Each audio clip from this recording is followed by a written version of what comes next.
Temple, but it's a shrine of science. Mount Stromlo Observatory, Canberra, a national lookout post where men keep watch on the sun. Solar observation is of great importance in the study of weather prediction and the vital problem of drought.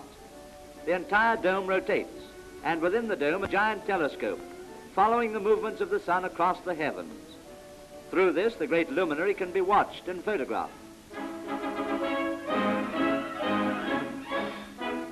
In another watchtower, the rays of the sun are caught by this prismatic mirror, which reflects them down through a shaft into a subterranean laboratory.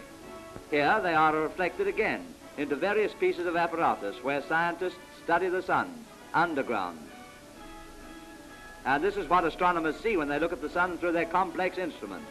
A globe like our own, but vastly bigger, and ringed with undying flames as an endless fountain of gases pour out from the mass of molten rock and metal which is the sun.